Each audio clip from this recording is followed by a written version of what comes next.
Well, the Dodgers did it again. The biggest question that I have to ask is, how did they do it?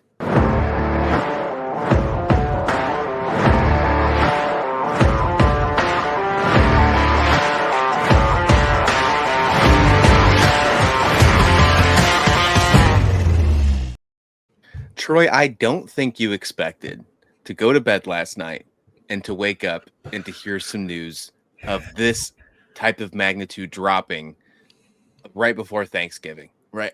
Yesterday's show, I said, I don't think we're going to have time to breathe. I did not mean that the Los Angeles Dodgers were going to go out and sign one of the top pitchers. You could even make the argument of the top pitcher on the market after winning the World Series. Hello, everyone. Welcome to First Pitch, your daily recap for all news, notes, and everything MLB and anything under the sun. And apparently, we were talking about, we're having crystal ball predictions as well, because we did say that something was going to happen. You didn't have time to breathe, and guess what? I'm pretty sure we're strangled right now. There is no time to even sleep, Troy. Troy, you figured this out last night. If I could have got a hold of you, we would have went live last night. That's how important this was. But either way, we are here this morning talking about Blake Snell signing a huge deal with the defending World Series champions, like they needed the help going to the Los Angeles Dodgers. Before we really dive into it, just what's your overall reaction about seeing Blake Snell now in Dodger blue? Yeah, when I first woke up this morning at about 6 a.m. Central, I saw hundreds and hundreds of notifications on my phone from Discord messages from you and text messages from some of my friends that are baseball fans, and then a bunch of Twitter notifications, The Athletic with some of the articles. Just it was crazy. I did not expect Blake Snell to go to LA, and I did not expect it to be this soon in the off season. And that was my initial, it was just initially just surprise for everything surrounding it. I guess it's not too surprising when you think of where Blake Snell was last season, right? He was one of the last players to sign. He was part of that whole Scott Boras debacle where he signed into the season. He had a really tough time. He had to go into the minor leagues. He dealt with some injuries as well, and he had a really tough first half. And that's something we've talked about Blake Snell for quite some time now. I feel like we've talked about how he's a second half pitcher. Maybe him signing so early can change that. Him having a nice landing spot, obviously with Los Angeles, is a great spot. You do not have to be the number one. When we look at this rotation just a minute, you can make the argument that Blake Snell, a two-time Cy Young winning pitcher, Troy, is going to be third or fourth in this rotation. Absolutely insane. We're going to get to that in just a minute. But first, overall, his contract, 5 years, $182 million. That's going to be about an AAV of 36.4. Joe Doyle from minor league baseball, MLB.com, put out a really interesting tweet last night. He said the Los Angeles Dodgers starting rotation AAV is roughly $140 million right now. That is more money than 13 teams spent on their whole 40-man payroll in 2024. Wow. Put that into perspective. We're talking about 13 teams, almost half the leagues, their entire 40-man roster, not just the active roster, was less money than just the starting rotation. That means 5 pitchers of the Los Angeles Dodgers.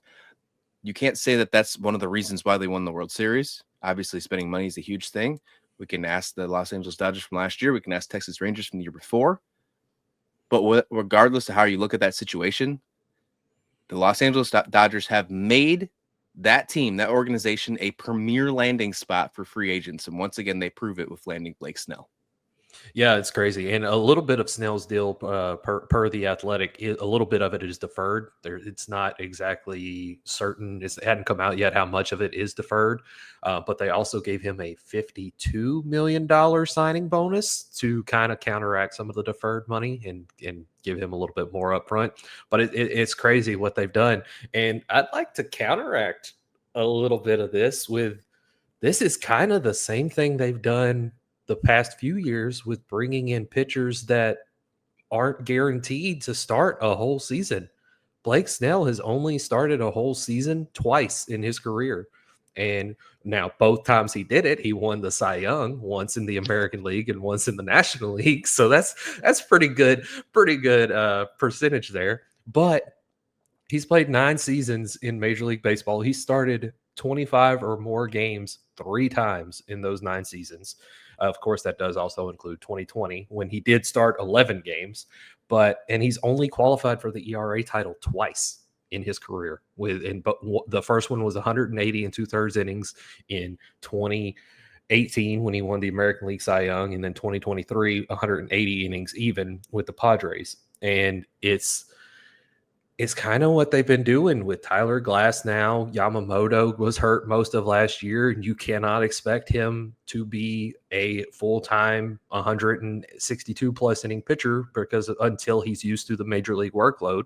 Shohei Ohtani as a pitcher has barely pitched in the major leagues, and Clayton Kershaw is always hurt. And I have a trivia question for you here, Christian, since we're talking about the Dodgers and their pitching. Do you know who led the Los Angeles Dodgers in innings pitched in 2024? Oh, man. I mean, it's probably just a random player since you're asking a trivia question, but I'll go out on a limb here and say, was it, man, I don't even know. Was it, I'm stumped. Was it, was it Glass now? It wasn't Glass now. It was not Glass now. He did have a career high in innings pitched, though, with his 134 innings pitched. The answer is Gavin Stone. Gavin Stone led the Los Angeles Dodgers in innings pitched last year. That is how decimated their rotation is. And yes, Blake Snell is good when he's healthy, but therein lies the issue. It's when he's healthy and when he's on the mound, just like the majority of the rest of their rotation. Yeah, and you're not even going to probably see Gavin Stone as a potential even number 5 in your rotation this year. According, there's a couple graphics that came out and it's changed back and forth, but I'm going to go off Fangraphs and just Fangraphs' current roster and how they predicted. I really like their layout, so we'll go with them. But they're predicting Blake Snell, Yamamoto, Tyler Glasnow, Shohei Ohtani, Tony Gonsolin, and Dustin May in a 6-man rotation. And the reason that I picked 6 to talk about in this one is because you added Blake Snell. There is a spot right now where you do not have to push back Shohei Ohtani. You don't have to push him back to get ready to go in 2025, at least right away. He doesn't have to pitch on opening day or an opening weekend or however you want to call it. He does not have to. And with the way that this rotation is set, if they stay healthy, something that was a problem last year, let's obviously keep that in mind. It was a huge problem. But if they stay healthy, Shohei Ohtani might not throw a single pitch next year. And I would not be surprised if that doesn't happen. If we see Shohei Ohtani not pitch next year, the way that he played in 2024, we're talking a 50-50 season, folks. Maybe we don't see him pitch again. Maybe we don't for a little bit because of this rotation, how it looks. As it stands, the Dodgers will have Ohtani, Yamamoto, Glasnow, and Snell heading their rotation if they do have Ohtani. But they still have Gonsolin. They still have May. They still have Landon Knack, Bobby Miller. And then you have to assume that Clayton Kershaw is going to come back. He's still expected to sign a re-sign at some point this season, serving as some sort of depth. It kind of calls that says Walker Buehler is probably done with the Dodgers. I think that's safe to say.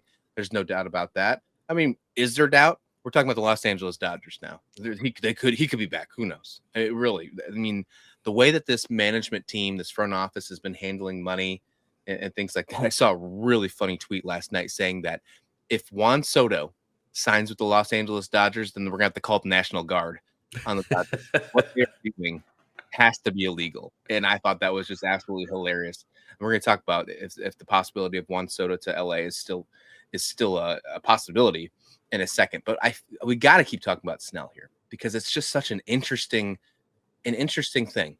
This is going to be his 3rd team in the NL West. He's with the Padres. He's with the Giants. Now he's with the Dodgers, Troy. What does this do? This obviously, we just saw this team win a World Series. None of their core players are leaving in free agency. Walker Buehler obviously had a huge part of winning the World Series for the Dodgers, closing that game. He had a great postseason, especially in the second half of the postseason. But if he's the only big piece moving on, they're in a really good spot. Adding a guy like a 2-time Cy Young winner in Blake Snell, even if you only get second half Blake Snell in the second half of the season, that's exactly when you need it. This is a team that scores runs. They don't need to always have a Cy Young Blake Snell on the mound. We saw that with what they put out in the second half of their rotation. Does this continue to make the Dodgers the World Series favorite heading into 2025? Oh, absolutely. They've got to be one of them, especially if they are able to bring in. I'm gonna go ahead and say it now. I don't think they're bringing in Juan Soto because I don't think Juan Soto wants to play on the West Coast. But especially if they bring back Teoscar Hernandez or even bring in Anthony Santander to man the outfield, then absolutely they're the favorite to win the World Series. And plus, if any of their aces in their rotation can stay healthy for a full season, all of them are more than capable of winning the National League Cy Young. So it's right now it's the Dodgers and everybody else in Major League Baseball. A little bit of cleanup here was we report earlier that we didn't know about the money for deferred. Bob Nightingale put out earlier today that the money deferred is $62 million deferred, and Blake Snell's $182 million contract. He does not have a no trade clause, but will be paid $5 million if traded. And he put that in a tweet late last night. So interesting. We'll see what happens there. We'll see it, moving forward. But regardless, this rotation is absolutely nasty. Yesterday, I said there's a potential that the Phillies have the best rotation in baseball. That is no more. That is not the case. The Los Angeles Dodgers, if they remain healthy, and it's hard to forget, it's hard to forget about the Dodgers because they were not healthy. Really, for the majority of all last season, they still found a way to get to the World Series and win. But if this rotation stays healthy, this might be the greatest rotation in the history of baseball. I'm not afraid to say that. That's how good this rotation looks. You're talking about a 2-time Cy Young winner as the potential third starter in your rotation. That's absolutely insane. One of the most underrated storylines in this is that after 5 years of being away from each other, you're getting Tyler Glasnow and Blake Snell back together. American League champions, won the World Series, went to the World Series 5 years ago for the Tampa Bay Rays. The whole Kevin Cash scenario of Blake Snell, all that good stuff. Who can forget, right? But Glasnow and Snell will be back in a rotation together 5 years later. So pretty interesting there, Troy. Anything else on Blake Snell before we move on? We still got lots to talk about today. No, I didn't see that Bob Nightingale tweet beforehand, and I'm really not happy about that. But we can move on. That's a lot of deferred money, man. They got to do something about that. Lots of deferral money. Yeah, I saw you've seen the graphic out there of not showing the Dodgers, but in the Dodgers text that says deferrals. I think that's absolutely hilarious. Yeah, there's going to be a lot of people out there, and I'm sure Padre fans are going to probably lead the charge about how deferrals are ruining baseball. And I think you can obviously make an argument for it if you're seeing what the Dodgers are doing. But right now, I'm happy that the Dodgers in the front office are spending money because that's the most important thing. I think that they need to spend money. Players need to spend, or owners need to spend money on their players. And if it's all one organization right now, well, they're obviously going to find a way to win. And that's what happened last year. So if you want to win, spend money. That's what happened That's what happened 20 years ago when we loved baseball. Everybody talks about we need to go back to 20 years ago. Well, if you look back 20 years ago, what was the Yankees doing? What was everybody saying the Yankees were doing? Spending all the money, right? We're in the same boat right now. Now you just get different rules. But if you need to get back and you want to get back to winning ways, it's not the only way. We saw the Cleveland Guardians make the ALCS, but obviously money wins championships. We've seen it over the last 2 seasons. Speaking of things that we know, Troy, we know 2 things. One, we know that there is no film in this camera. And 2, we know that the Los Angeles Dodgers are not sold. At least they're not out on Juan Soto. Okay. Even though they just spent $150+ million on Blake Snell, just because that happened and just what we just mentioned, they're willing to spend money.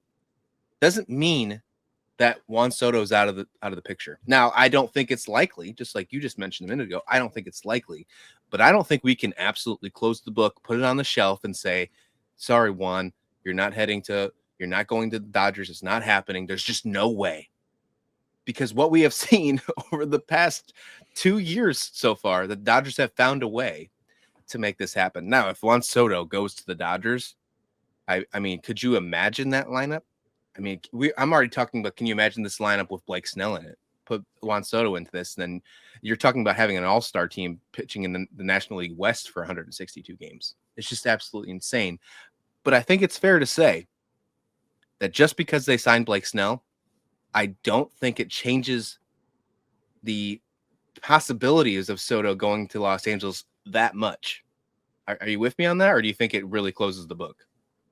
Yeah, I don't think the book is completely closed. Like I said, I do think it's unlikely he goes there, but I don't think it's complete. I mean, you can never rule out the Dodgers, especially if like you said, they're one of the only teams willing to spend money, and I completely agree with you that teams definitely need to spend money. But yeah, I don't think the book is completely closed on Juan Soto going to LA. If anything, this might increase the chances of Juan Soto going to LA because they're more likely to win a World Series, and that is something that he wants to do. But I still think that he's going to wind up on an East Coast team. I will say this. We've been talking about it the entire offseason. When we in our free agent preview, I said the same thing. Juan Soto, if he does get a contract, he's not going to get deferrals. If Juan Soto is going to go to the Dodgers, he will have to have deferrals. So Right. if that does come into play, then and he wants to be a Los Angeles Dodgers, he's going to have to take deferrals. Doesn't rule it out by any means.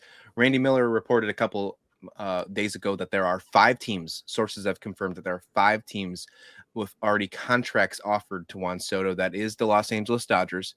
So that means that they have offered a contract, even though they've just signed Blake Snell. So that shows right there that they're not out on Juan Soto. They have found a way to obviously make it make sense on their checkbook, right? Boston Red Sox also in play. Speaking of the Boston Red Sox, they were apparently in play for Blake Snell. So they will be in aggressive mode for some of the rest of the pitchers, which we can talk about just in a minute here.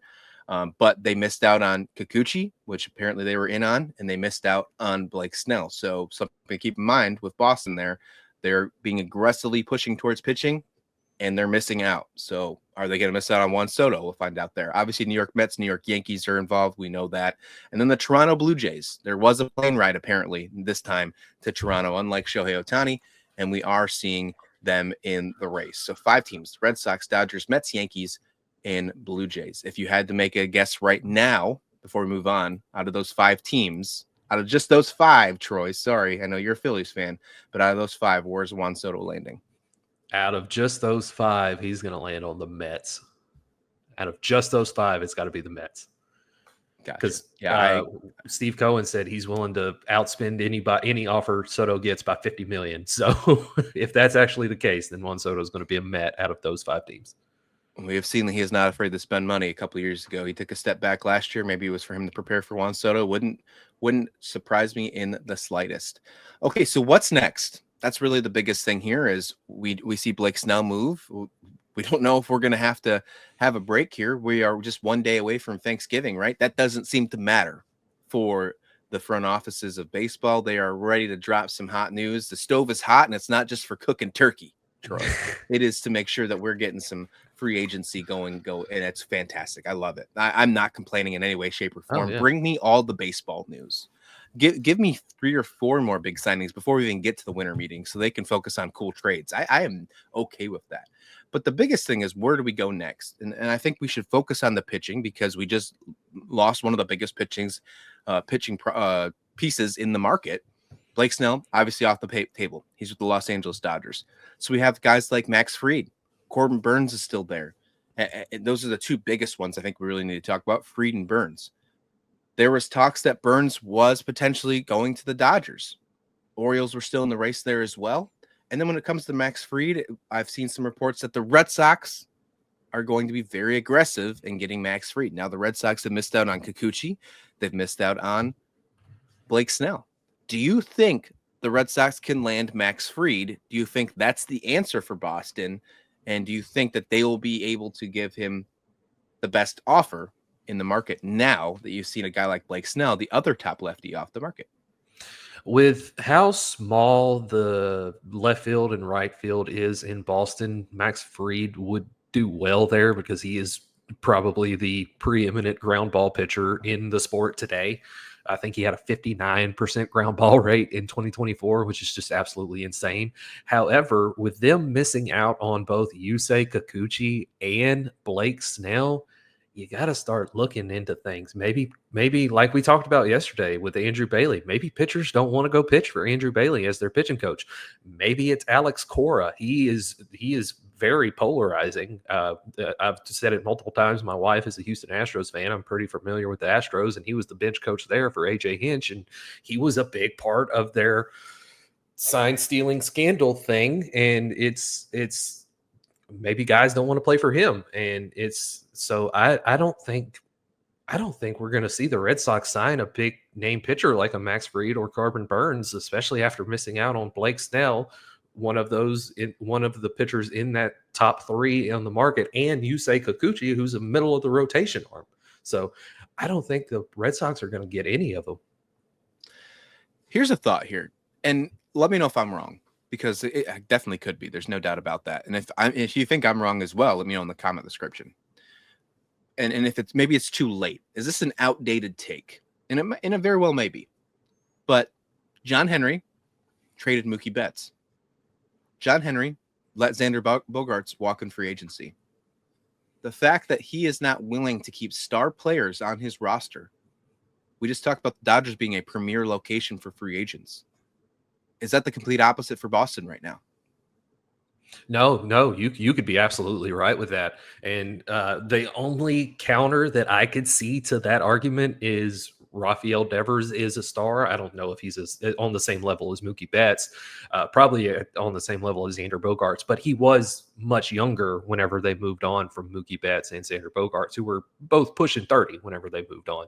And but no, I agree with you. They don't really keep stars. I mean, they traded Chris Sale and he went on to win a National League Cy Young Award. So it's they're not really known for keeping stars, which is crazy because, you know, John Henry will spend money, but it's just not going in the right places, it seems.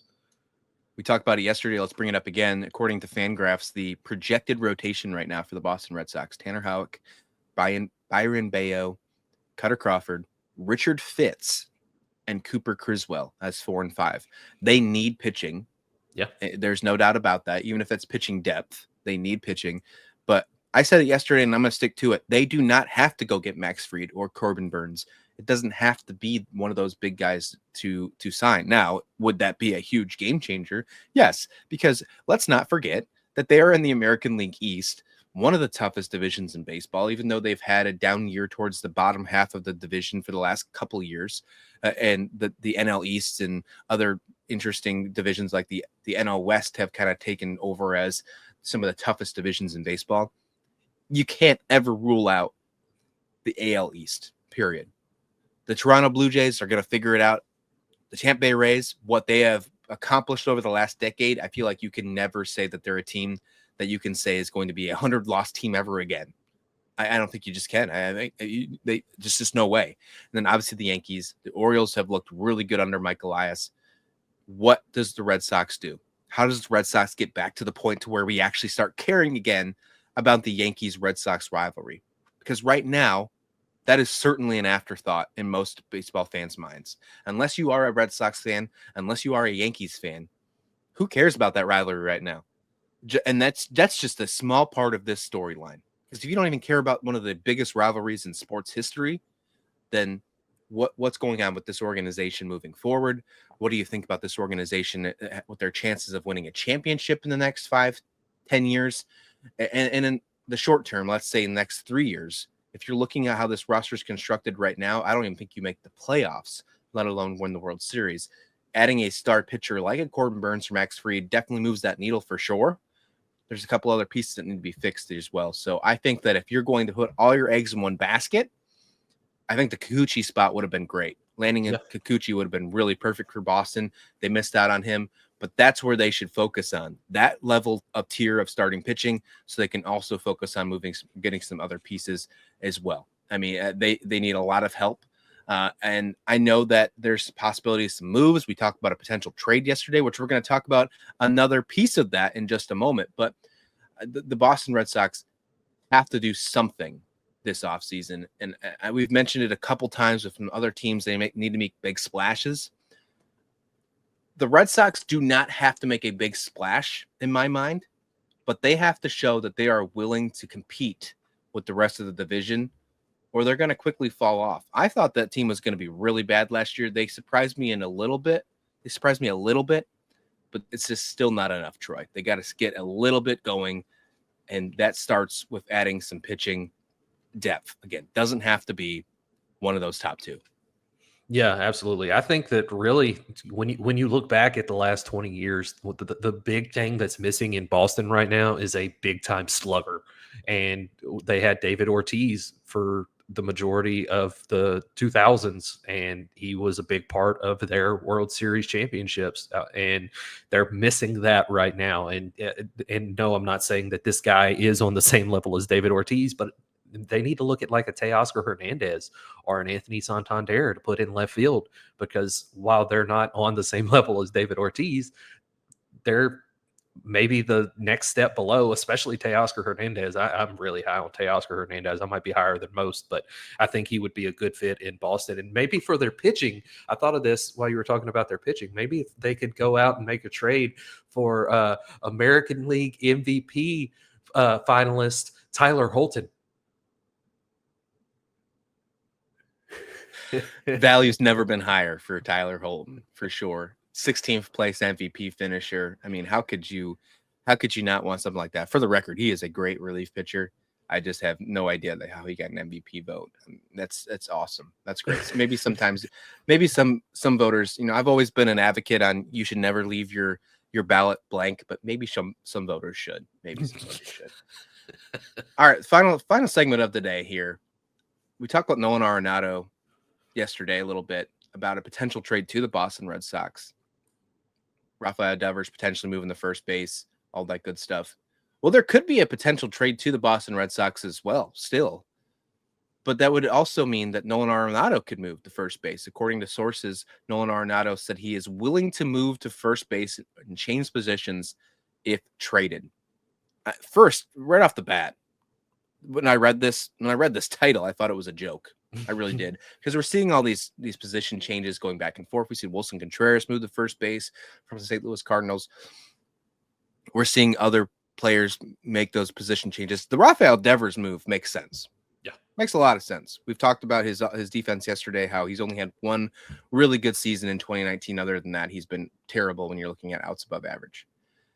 But other than last season, Nolan Arenado has been one of the best defensive third basemen in the history of the game, not just in his time, in all of baseball's history. Why are we trying to take him off the hot corner? Why are we trying to do that? And I'm not just saying that because I'm wearing a Cardinals hat today. Like, that's just not the reason why I'm saying that, because I do think Nolan Arenado is not going to be a Cardinal when we start the season, right? Like, I think that's going to happen. I think that's best for the organization, and I think that's going to be best for his rest of his career as well. But why move Nolan Arenado to first base before we even get into some potential suitors and how this changes his market? Because, obviously he has to get traded, and he does have a no trade clause, so that does come into play. Before we get into some potential trade destinations for Nolan Arenado, Troy, does this make sense? When you think about the career longevity aspect of it, I think it makes a little sense. I mean, he's still one of the best defensive third basemen in the game. And like you said, in the history of the game, like he's up there with Michael Jack Schmidt for best defensive third baseman in the history of the game. But then you look at guys like Bryce Harper, who he didn't move from third base, but he moved from a corner outfield spot to first base. And he was a Gold Glove finalist and arguably could have won the Gold Glove at first base with what he was able to do in his first season as a full-time first baseman. And it's going to increase the longevity of his career, and it's going to keep him on the field that much longer. And that could be a reason why Arenado's willing to make that move to first base, is to increase the longevity of his career and keep him, give him a better chance to stay healthy for full seasons. The way that I see this changing, if this is a thing, maybe it's not a potential like primary shift to first base. Maybe this is, I'm willing to play first base on some days when needed in the lineup or something like that. I still want to be the team's everyday third baseman, or however you look at it. Maybe the way that Jazz Chisholm handled the Yankees, maybe it's changed people's minds on how they view positions. Maybe that's why we're seeing so many position changes so far this offseason. I really don't know, but this is new. This is something that we didn't really see in any other offseason.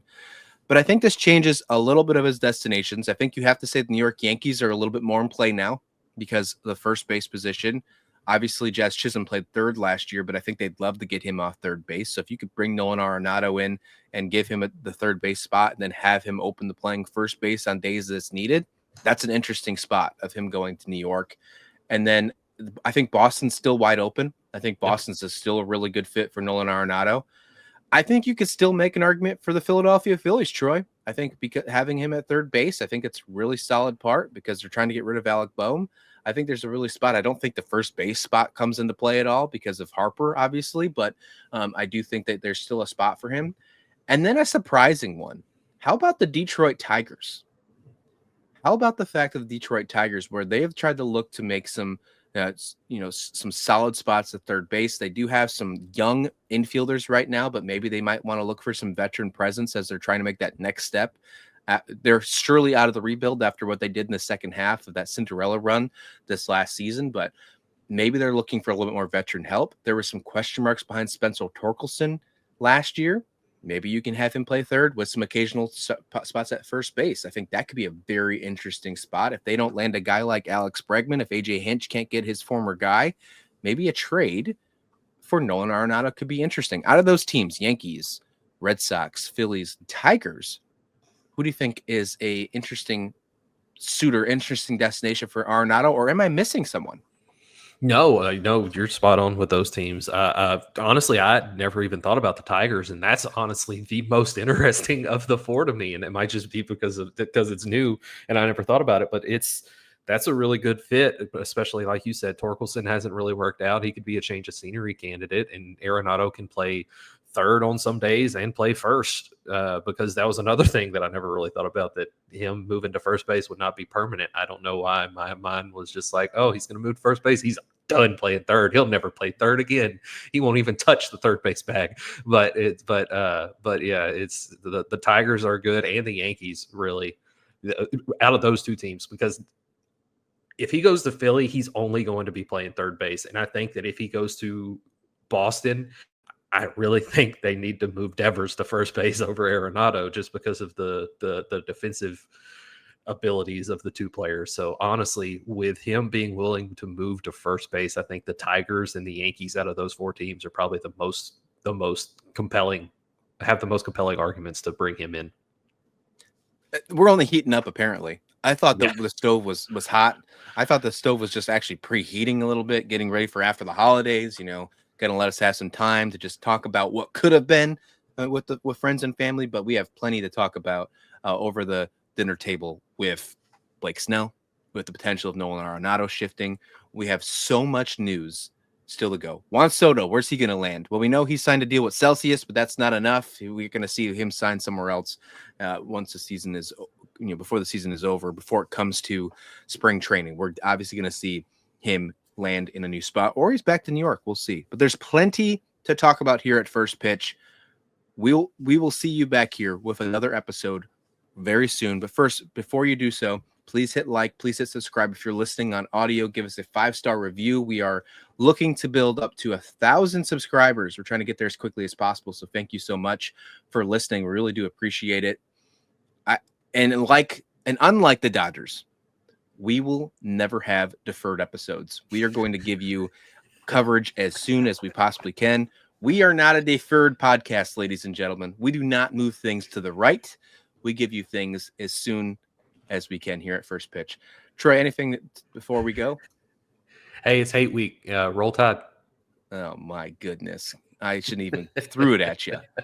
All right, folks, that'll do it for here. I can't believe we're ended on that note, but we'll talk to you next time here on First Pitch.